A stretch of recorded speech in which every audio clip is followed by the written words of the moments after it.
25 degrees right here in the nation's capital. Good morning and welcome to your daily dose of sunshine, Sunrise Daily. I am Kayla Megwa. And I'm Ayo Makinde. Good morning and welcome to the program. It's a fairly warm space here in Lagos, it's particularly because it rained a few days ago, and it seems like the sun is having its way of just licking up all of the water for now. I don't know how it is in your neck of the woods, but maybe, Kayla, you have an idea. It's been raining here as well. Okay. But it's a funny kind of rain. I don't know how to explain it. It's like 2-minute rains. just showers for 2 minutes. And then it goes. But hey, we're excited about the weather. And of course, looking forward to all of the great things that this weather is going to create for us, especially when it comes to farming. We do know that a lot of our people have gone back to the farms and praying for these rains. So the weather has been a wonderful thing for all of us here. But hey, make sure that you are careful, close your doors, don't drive too fast and whatnot. Now, Ayo, we said this morning, today we have quite a number of things to talk about. The International Day of Women in Diplomacy will be our first conversation. And then, of course, we'll be talking about state police as well in the course of the program. And it really did bring to my mind, Ayo, this situation that happened. I don't know if we saw it in the news recently, where a man called Sunday Igbo, I think that's his name, he basically called the Fulani people in his community. There was a kidnapping that happened, and he called the Fulani people in his community and gave them an ultimatum to bring back those families, and those families were returned. It made me wonder about, jobs that are supposed to be done by our security agencies, by leaders in our communities, and how they're dropping the ball, and then regular citizens are now picking up that ball. I don't know if that's something that you think about, and how the government felt, really, when they saw that particular story, Ayo. Needless to say, I remember seeing, in fact, I checked and checked and checked and checked, and I found out that more frequently, the police, the authorities, even the local government chairman, I think, denied that the people have been released. Whether they have been released or not, and the police or the security agencies, the forces, the authorities are trying to save face, I don't know. But the issue raises a big question. I remember back in time when the whole idea of huge insecurity in the northeast was very, very high. We had what they call a civilian joint task force. In fact, the civilians must have been doing something before the authorities said, hey, why don't we partner? And thankfully, I think it was during the Jonathan government at the time, significant progress was recorded during that period. And there's those who wondered exactly why was that quashed or subdued or whatever. I don't know what happened to it. But thankfully, we have significantly overcome the huge insecurity challenges in the Northeast. And it would seem as if the insecurity issues were shape-shifting from place to place. Then it moved to the Northwest, and we had all kinds of robbery, kidnappings, and all those things. And it moved to the North Central, and now a good number of that was being talked about in the southwest of Nigeria. Don't forget that the South-South had its fair share with the Niger Delta militancy back in time, and up until not the recent past, the Southeast was contending with its own situation as well. Significantly, those issues have been resolved, and citizens have had to step up a lot. In fact, Kayla, you would remember, I'm not sure, I think it was Kaduna, where the people in the communities, yes, they chose to speak with some rebels of, non-state actors who were pretty much working against them. And what did we find? We find that eventually these guys, they took advantage of the people simply because they had given them, opportunities, and then the states had to catch up one way or the other. Well, let's hope that conversation that we're going to have about the state police will also lead us into some kind of, a closure to all of these things, because maybe then we'll be able to say, okay, you know what? we know what the problem is, we know who the people fomenting the trouble are, and then we'll be able to deal with it. It's a long way, and I think we have dealt with this for too long, Kayla. I'm just hoping that we're at the tail end of it. I do hope so as well. And the thing about this insecurity, Ayo, is that it's community-based. The people in the community know who these people are. They're not strangers. Although there are places where they say they are strangers, especially in places like Jos and in Benue. They say, oh, these are strangers. We don't know these people. They're speaking a language you don't know. But largely, these are people that the community know. Now, what's happening is a situation where the people now are beginning to rise up. It's almost as though people have become government, even though, yes, people are government. But it feels like the people are now doing the job that security agencies are supposed to do. Now, mediations, conversations, whatever, these are things that are supposed to be in the hands of those leaders in communities. And I think community leaders need to see this as a wake-up call. I saw the videos online, whether they're verified or not, of people who were returned after the ultimatum was given by Mr. Sunday. But you see, leaders in community need to understand the role that they play in this fight against insecurity. You have to have the kind of authority in your community where everybody knows that you can do something about it. If you speak, you're respected in that community. And the security agencies that are deployed to various communities across the country also need to step up as well. Be the authority in those communities. That way, you do not have a situation where citizens are now taking up the jobs that you're supposed to do. It doesn't engender faith in the work that you've been called to do. It's difficult for people to respect you in the community as security agencies, as traditional rulers, if these things are happening and it feels like your hands are tied and you're not able to do anything about it. There's a lot of stepping up that has to happen in this matter. Although, Ayo, we do have an SSA to the president, or an SA to the president, I hope I'm correct, who handles community relations. She's a woman, and she does really great work, especially, well, at least for the North Central. I know what she does for the North Central, where they go to communities and they have these conversations with the leaders in the communities, find out where the loopholes are. How did we drop the ball? How did these people get in here? Where does the person stay? Who's harboring them? Who's giving them information and things like that? So yes, that work is ongoing, but more needs to be done. We need to be able to see the community-style security charge that is led by security agencies, traditional rulers, religious leaders, and the people in the community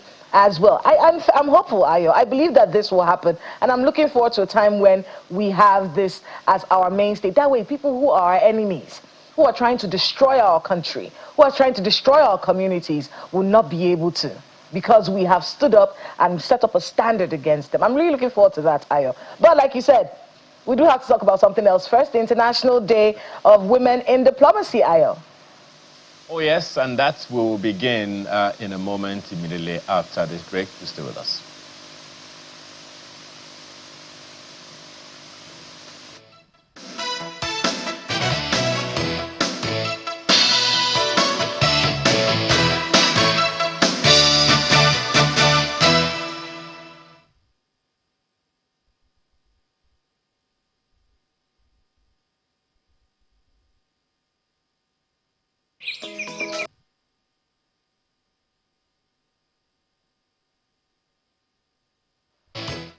Thanks for staying with us. 3 decades after the landmark Beijing Declaration challenged nations around the world to advance the rights and participation of women, the conversation about inclusion has remained very much alive. From politics and business to diplomacy and international affairs, women have undoubtedly made significant strides, yet questions persist about representation, access to leadership opportunities, and what true inclusion should look like in practice. Today, as the world marks the International Day of Women in Diplomacy, we ask, how far have we come? How far do we still have to go? And what will it take to build a future where women are not only present in leadership spaces, but are also equipped to thrive in them?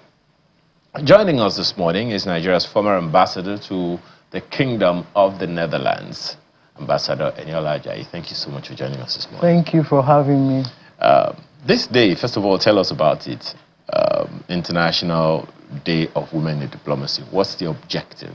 All right, thank you very much. The International Day of Women in Diplomacy was enacted by a resolution of the United Nations General Assembly in year 2022. First, to, like you said, promote the inclusion of women in diplomacy, to help with their empowerment within that space, and also to help with mentoring upcoming diplomats, and also to provide more spaces for leadership for women, not just in diplomacy, but in other spheres of leadership across the world. So that's the essence, just to get more inclusion and to get more visibility for the voice of the woman within the communities. 30 years, well, 31 now, after the whole conversation about the Beijing conference. It was very, very big in Nigeria at the time. You would remember, with late Mrs. Maria Babangida, leading the charge and all. It was shortly before that conference that the Ministry of Women Affairs, I think, or the Women Commission, was set up. 30 years after, would you say we have moved the needle a bit? We have moved up and down. Why I said that is that in the National Assembly, at a time, we had more women in the National Assembly. But today, the number has dropped. But I'm happy to say that within the diplomatic space, we actually have cause to celebrate. At least we celebrate our small wins. And why do I say that? We have a record 15 ambassadors within the current cycle of ambassadors appointed by President Bola Ahmed Tinubu. Is unprecedented, because within my own cycle, when our tenure ended in 2023, I don't think we had up to 10, both career and non-career. But today we have at least 15. And currently, the Minister of Foreign Affairs is a woman, which is a good thing. And she's the third in the line of foreign ambassadors of Nigeria. So we've moved within the diplomatic sector. And what I'm really glad about is that the women ambassadors that have been appointed in the past few years that I know of have actually made a big difference in their missions and in their own areas of responsibility. I know we've done, the International Day of Women in Diplomacy started in 2022, and by 2023, in Nigeria, we already established the Women Ambassadors of Nigeria Network. And by 2025, early 2025, it was formally registered. And even before then, we had started having programs for this Women Ambassadors Network in Nigeria. So I think we've moved, but we have a better and longer way to go still. Because in every cycle of appointing ambassadors and maybe consulate generals, you probably would have about 105 people in that position. So right now, if we have just about 15, by the time you add the consuls to it, maybe at the most 20. That's still like less than 20% of the entire number of people we require. So we need to do better in Nigeria. Okay. Well, you are chairperson of that Women Ambassadors of Nigeria Network. We'll speak to that in a bit. But there's also this talk about the 35% affirmative action and all of that. And it would seem like even that is a big truck, finding, seriously struggling to move. What exactly do you think are the inhibitions? Okay, let me say, you see, it's a systemic problem. If a woman is not in the room to say, here I am, recognize that I'm here, nobody would recognize it. What do I mean? With the few number of women we have in the Senate and the House of Representatives, how can they possibly get their men to reserve a seat for a woman to be able to be in the place? So if, even right now, we're lucky that I think is the the president of the House of Representatives that is like promoting this bill to reserve a seat for the woman in the National Assembly. But it's not moving far. Because when the chips are down, for me, I think what affects us women the most is that we don't like too much aggression, and many times we are not actually very assertive in asking for positions. And then when the system is skewed in such a way that it already puts you at a disadvantage, then it will be good for you to know your place. Because all over the world, when the system speaks, you have to know your limitations within that system. So unless the systems in our political parties actually make room for the women, they're not going to go far. Because the men are out there saying, I'm the one that's supposed to be the senator. I'm the one you should send to the House of Representatives. And when the field is large, maybe you have 6 people competing. It's very difficult for a woman to emerge from that setting, not because they don't have the capacity, but they don't have the, maybe the grit to make it happen. And the system does not favor their emerging. You know, there are those who have also argued that sometimes it is the women that stand against, or that, yes, that stand against fellow women coming into the fray. For instance, there is a whole load of women in every political party, and sometimes it's the woman that is saying, okay, it's my husband that should go and not you, somebody else's wife, and all of those things. So does that argument hold any water for you? There is a grain of truth in it, but it's not entirely correct. Because I also know of a situation where a man was going to be appointed an ambassador and he says, no, please let my wife go. So it happens that way sometimes. But the truth is, even the Bible says a woman's desire will be unto the man. It's like a natural affinity between a man and a woman to want to like give reverence to the man, to say you are preferred before me. Not with animosity in mind. But the thing is, when you are in that exalted position where you are usually preferred, then the grace that you require to include the woman now falls on the man. Okay. So within our political structure, they must be intentional to say, let's support this woman. And when they do, because when the women understand that the establishment does not mind, they will support the woman. When I ran for House of Representatives in 2015, I competed against 4 men who I beat fair and square in the primaries. But it helped me to know that when the chips are down, the system will defend me. So it's very important to understand the intricacies of politics and leadership. So when you talk about system now, I know that Kayla is inching to, she's a woman as well, so yes. She's inching to come in. But when you say the system, it's a systemic problem and the system needs to be on the side of the woman a little more.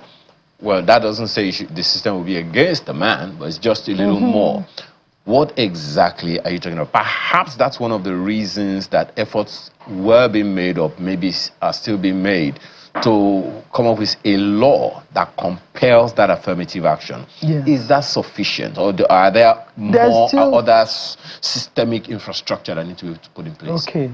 There's the need for political will as well within that system. On whose part? On the part of the leaders of the political parties and the parts of leaders in different spheres of government to say, I will include the woman. I know in some agencies in Nigeria where they've tested and tried some women and they have excelled.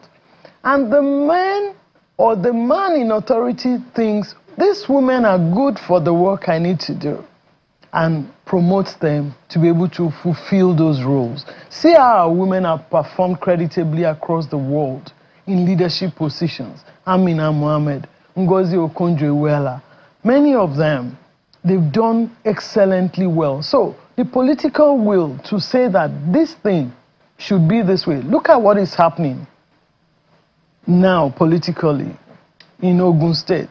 The next, hopefully, candidate, the candidate for APC in Ogun State for deputy governor is a woman. In Lagos, in Ekiti, is a woman. In Lagos, hopefully, I think, is a woman. If the system is deliberate in that fashion to make sure that women are given their due share just by being fair, then we will all benefit from it. Well, Kayla, it's up to you. Yes. I mean, this is a very important conversation. And just so we can situate it, Dr. Ajayi, we've only had 3 women as Minister of Foreign Affairs in Nigeria's history. Dr.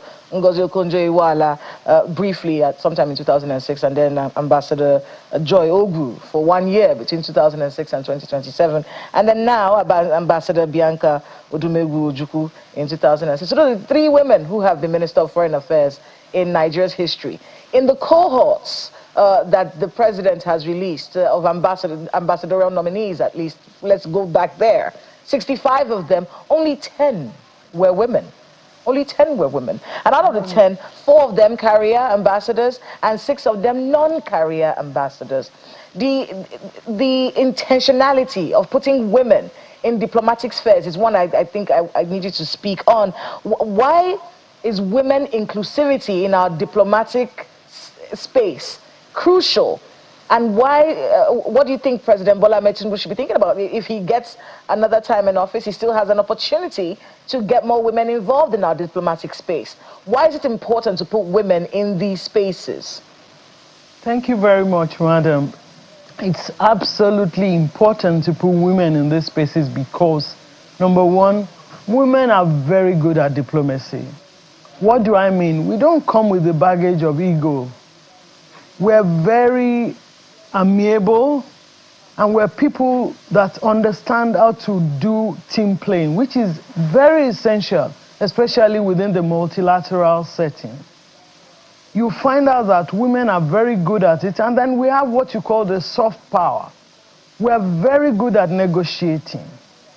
Any way you put us, carefully, tactfully, gently, and nicely, we're able to get people on our side. And we can do that efficiently, especially within the diplomatic space.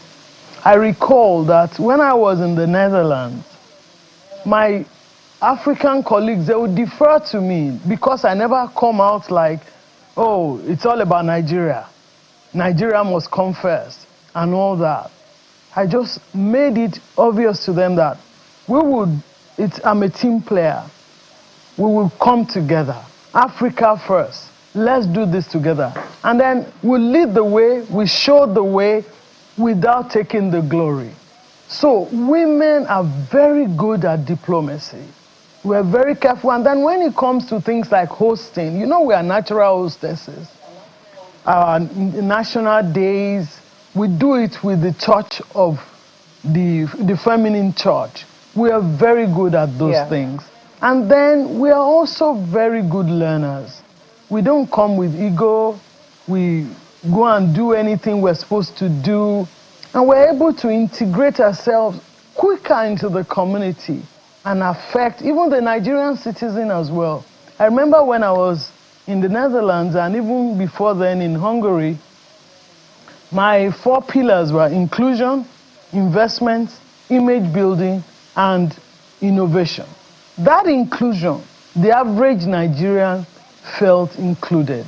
I was able to gather the women. I was able to see the students. I went for different graduation ceremonies. I was their mommy when their mommy was not around. You know, that kind of thing. So women are natural diplomats, and they are very good at it. And very cerebral as well. I wanted to get a bit of practical from you here. Let's look at a situation that we're dealing with right now, our diplomatic relations with South Africa. You know, there were some spaces where conversations were ongoing, and it felt like, at the time when our Foreign Affairs Minister, Ambassador Bianca Odumegwu Ojukwu, stepped into the matter, it's almost as though you started to see a lot of action. There was a lot of calmness and talk backstage and whatnot, but all of a sudden she came in, and then we started to see, let's get our people back. Let's get our people back. And then talking about, look, we may have to retaliate for what's been going on here. You've been an ambassador to the Netherlands, to the Kingdom of the Netherlands. If you were sort of caught up in that situation, let's say you were an ambassador in any sphere when it had to do with South Africa, how would you have handled it differently? And what about you being a woman would have helped you handle the situation better? Thank you very much. I wouldn't like to say I would do it better, but my own approach always is to include people. Once people feel included, they don't feel threatened. They actually even go out to defend you. And what is that? Normally, I keep an open door policy. I don't have favorites. I love everyone. And I look out for them. I make it obvious that I care about you. So first of all, I'll gather my people, the Nigerian people. We'll talk to ourselves and say, these are the issues we're confronting. How best should we go about it? What are the things you need for us to do? And what should we be doing? And then I would, of course, have several engagements with the host country to, first of all, place the complaints of our citizens before them, and then ask them what their issues are with us as well, so that we can address them.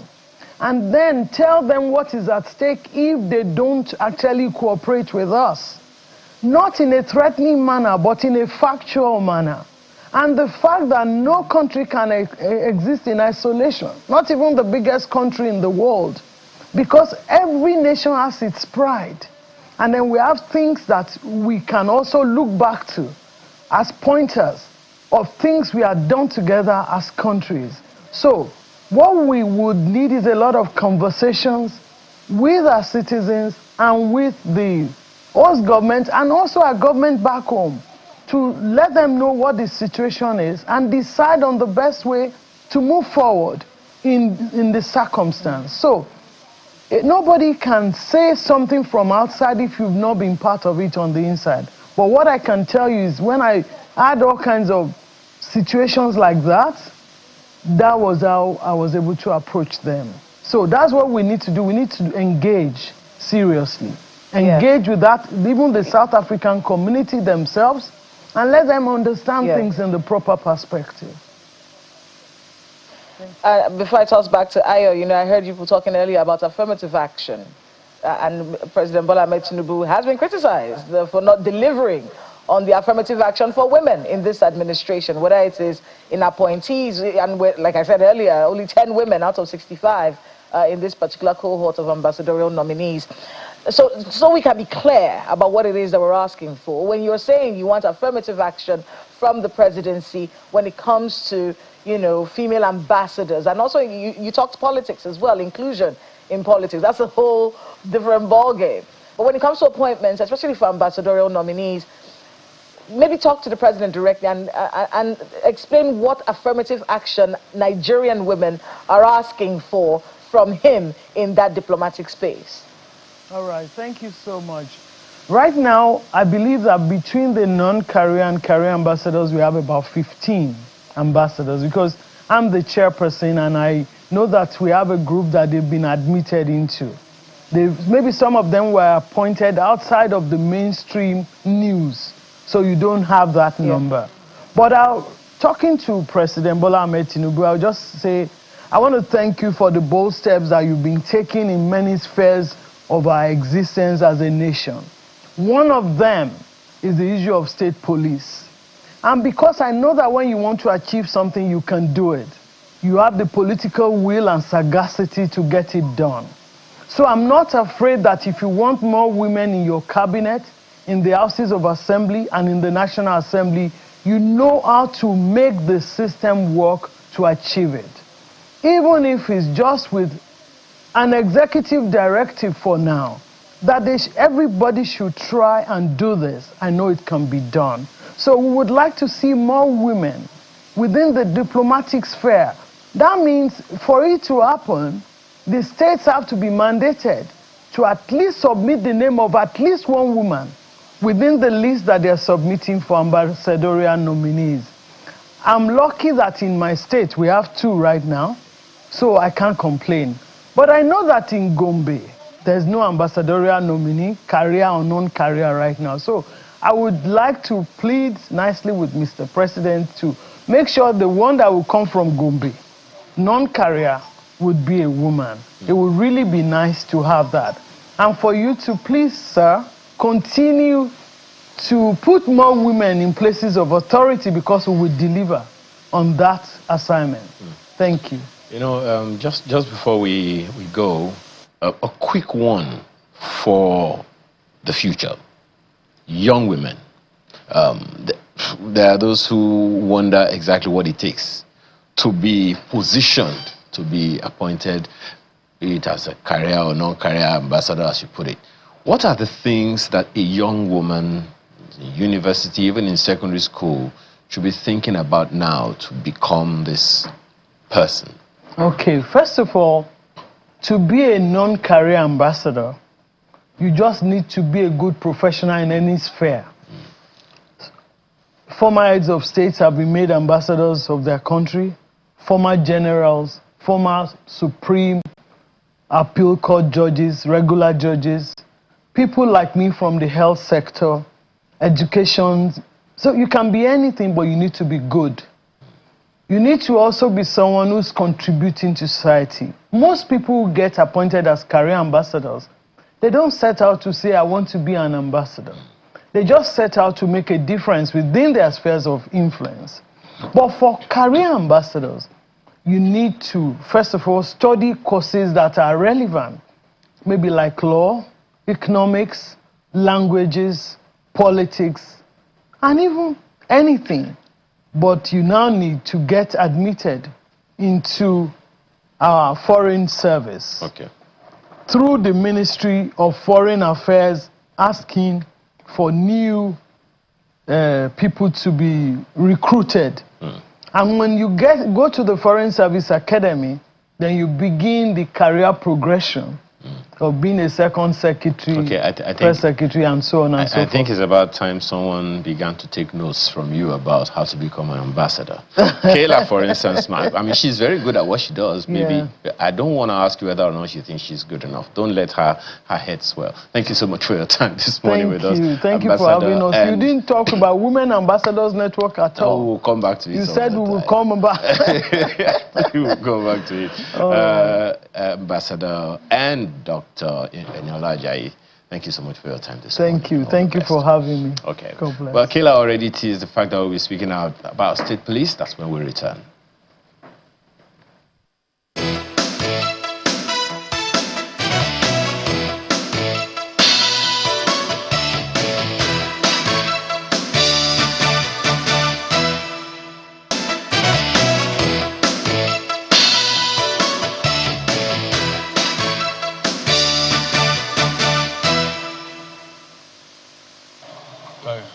Barely 2 weeks after the Senate passed an executive bill on state police through second reading, lawmakers have reconvened for an emergency plenary during the recess to receive a fresh constitution alteration bill. We have also distributed... The Senate President presents the bill seeking to amend relevant provisions of the 1999 Constitution to create a constitutional pathway for the establishment of state police services. This bill builds on the significant work already done in this regard by the House of Representatives and the Senate, and incorporates additional safeguards to ensure that the creation of a dual policing structure to address our nation's evolving national security challenges will be achieved quickly and effectively to the benefit of all Nigerians. And I'm confident that the Senate will act quickly to consider and pass this bill. Against this backdrop, the Senate President tries to allay fears by underpinning the significance of community-based policing. Just read is referred to the Committee on Constitutional Review to present the report back to us tomorrow on Wednesday for further legislative action. And I've always emphasized that even the current governors will one day leave office. They should not be afraid of the state police that they created. And therefore, there will be a lot of safeguards. We need a minimum of 2/3 of distinguished senators to be able to vote on constitutional alteration. That means it is important for all of us to be here. And I know that members of public who elected us will also be interested in knowing those who actually participated in this constitutional responsibility. The issue of state police is an issue now that cuts across all political parties. As the push for state police gains momentum, lawmakers are expected to consolidate both proposals currently before the upper chamber on the next legislative day. From the National Assembly, Gloria Umezuke, Channels Television News. Oh, Senator Okpemi Bamidele, we are watching to see who votes and who doesn't vote on this one, because to do it, you are absolutely correct. To do that constitutional alteration, you need 2/3, and we'll be watching. We are watching. But hey, state police, we have it here. President Bola Ahmed Tinubu, in that report you saw, transmitted a constitution alteration bill to the Senate seeking the establishment of state police as part of efforts to reform Nigeria's security architecture and how that is supposed to work. A very interesting point that was made in that conversation. Oh, we don't want you to be, you will not be afraid to go home. What does that mean? It points to some kind of abuse of state police that may affect even our lawmakers. Well, how will that affect the citizenry? How do we ensure that this new state police that we are all clamoring for does us more good than harm? And joining us for that conversation on the state police constitution and composition, we have CP Aderemi Adeoye, retired, former commissioner of police for Anambra State, and I think you served between 2003 and 2004. 2023. Oh, 2023 and 2024. Thank you so much, CP, for being with us on the program. Thank you for having me. Oh yes, that's she. Retired in May of 2024. That's think. right. 1st of May 2024. Thanks so much for being with us on the program. Thank you. So let's talk about it, the fears of abuse. Is there an alteration? Is that what this alteration is going to be? Something that ensures that the abuse is not rampant, or checks the executives in the states? First and foremost, I think it might be better we use the word amendment rather than alteration. Alteration connotes defacing what is in place. But it is to be amended, which means it will be substituted. Changes will be made to the existing law. Why this amendment is important is that the current provision in Chapter 6, Part 3, Section 214 of the 1999 Constitution, as amended, provided that there shall be only one police force for Nigeria, and it shall be called Nigeria Police Force. That section makes it illegal to have any semblance of a police force for any other part of Nigeria, or for Nigeria as a whole. So that is why constitutional amendment is necessary, to make it legal for states to have their police forces. Now, Nigerians should not be afraid of having police at the state level. It is a mark of development and progress. In developed countries, not only do they have federal police, they also have state police and even local government police, which they call municipal police, county police forces. It brings police closer to the people and makes them agents of problem solving. So it's a welcome development. And I commend the president for his courage and focus, his vision in getting the ball rolling, not only getting the ball rolling, but also getting the buy-in of critical stakeholders, like the National Assembly that is going to carry out these amendments. The basic fear of majority of our people for state police, like you pointed out, is the fear of abuse. For example, political opponents believe the government in power may use such police forces to oppress opponents. These fears may have some traction based on previous experience, especially in the 60s, when the republic was still nascent. But we have come a long way, and a lot of development has happened. Our security challenges have evolved, and we have come to a point where we just cannot do without the state police structure. So, dual policing is necessary. The federal police exists for federal crimes, while the state police takes care of security at the state level. However, let me point out that having state police will not be the final solution to insecurity. It's just the right step in the right direction. There are more to be done. For fear of abuse, the National Assembly can put a lot of safeguards in place that will check excesses and prevent governors from turning state police to private army. That's the fear. That's the biggest fear. The law and we can see that already. Let's look at the Ekiti elections, right? Does that complaint? We also heard that same complaint in Anambra, where they say, without any state police, we have a situation where governors, you're trying to campaign, your posters will not go up. You will not go, your posters will not go up. How will you be able to campaign, especially if the opposition and the governor are at loggerheads? Do we have the discipline as a people to handle the responsibility that comes with that kind of power? You see, the various quasi groups that you have in the states that are performing security duties. Amotekun in the southwest, Agune Chamber in the southeast, so on and so forth. You see, they are not really regulated from the national level. There are no enactments of the National Assembly to guide their functions. Some states pass, state bills from the houses of assembly. So what the National Assembly will do is to put safeguards that are rooted in the Constitution. So these amendments? Yes. And once those safeguards are violated, it becomes an impeachable offense. I see. Because it will be violation of the Constitution. Hopefully. No, it will be. Are we certain that that's what? Once the amendment rooted in the Constitution provides safeguards, no governor can violate it without being impeached. So that is why those safeguards are important, and that is why it has to be constitutional amendment. So that the Constitution is the supreme law of the land. And everyone, whether they have immunity or not, are duty bound to comply with provisions of the Constitution. So I am optimistic that with these amendments, once a proper job is done, and then the necessary oversight is in place, abuses will be checked. Any amendment that you're doing that can hold these governors down, and then, like you said, let it be impeachable. Yes, it will be impeachable offense. Once the abuse provision of the Constitution is impeachable offense. If that is done, I think it will allay a lot of fears that people have in different. But I think my colleague Ayo in Lagos has a few questions for you. Go ahead, Ayo. Well, thank you.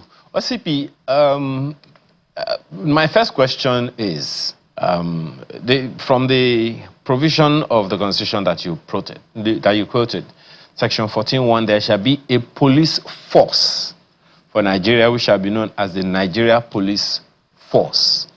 I also know you would recall that there was a point in our lives we wanted to play down on the word force and just retain it as Nigeria Police. I'm not sure if that effort succeeded. So perhaps that's one of the reasons, one of the things that gave room to the what people have experienced as abuse of authority, abuse of power, and all of that. What are your thoughts about calling it a state police service as opposed to a state police force? After all, the EFCC doesn't have force in its name, and it's armed. It's an armed agency. The DSS, the Department for State Services, is also not a force, even though it is a force, but it's called a service. And they are an armed unit of government under the presidency. So do you think it will be helpful, at least mentally, for people to see that we call it a police force, state police service, as opposed to a state police force? I want to say that the nomenclature of the police force in Nigeria is not peculiar to Nigeria. Most countries of the world actually have that force nomenclature with their police force. Some use police service, and some do away with either service or force and just say Ugandan police, for example. So what is in the name? I think what is more important is the training and orientation of the personnel, irrespective of the name they bear. If the training is poor and oversight function is weak, the output will be nothing to write home about. The best strategies, the best technology will be useless in the hands of ill-motivated and untrained personnel. So I think the focus should be more on giving quality training that are relevant to current trends and security challenges. And personally, I do not have anything against a change of name. Those who are lawmakers make the laws. And as the police, as an organization... I'm just a bit concerned about perception. Over the years, you know the fire under which the police force has come based on their experience with many, many people. There are those who would remember the Nigeria police in the 70s. They weren't arm-bearing. They just, in fact, that's the reason the Yorubas call them what they call them. They are baton-bearing people. Olokwa, yeah. They bore baton. They didn't have guns, you know, and somehow it kind of made the people feel safe and that, look, so long as the policeman is around, I'm safe. But right now, in most cases, the mere sight of a policeman terrifies people. So, and it can be argued, even though, I mean, that's the official police system that we have now. So that's just one of the conversations. Another thing that Kela mentioned this the other time, I'd like you to expatiate a bit further. There is that fear of abuse. But then what the Senate President said is that when the governors themselves leave office after setting it up, there needs to be safeguards. And you've talked about one of the safeguards being impeachability if there is abuse. But that's just for the governors. You may have seen the complimentary cards of some people who will say, friend to the friend of the governor of so-so-so state, and they will also say that they want to go with, they have authority over the police. So how do we manage all those dynamics? Two major approaches. One is to have a robust framework in place by way of enacting relevant laws that prescribe stiff punishment for abuses at whatever levels and by whosoever, especially those who do not have immunity. The second is to have a viable oversight function. When the state police framework takes off, they are not going to have enough trained personnel, especially at the senior cadres, to carry out the functions of a police in the states. So definitely the federal will still have to second some personnel to them. I think it will be useful and helpful if for the first few years, the Inspector General of Police is made to have oversight function over the commissioners of police in the states, who most probably are for now going to be seconded from the federal police. Because when you recruit and train personnel for the state police, you won't immediately have senior officers among them. Okay.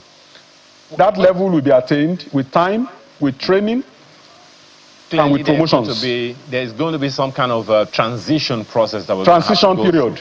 Yeah, but there's another critical thing. I remember listening to Dr. Charles Omale once talking about this whole state police thing, and it speaks to the cost that probably hasn't been considered, and maybe it is part of the framework. In the entire administration of justice system in our country, the police is just one element. Now, does this also mean that the states now have to build and maintain their own prisons? Does it mean that they have to have pockets of courts all over the place? What are the other things that have to do with the administration of justice? Because that's what this whole thing is about.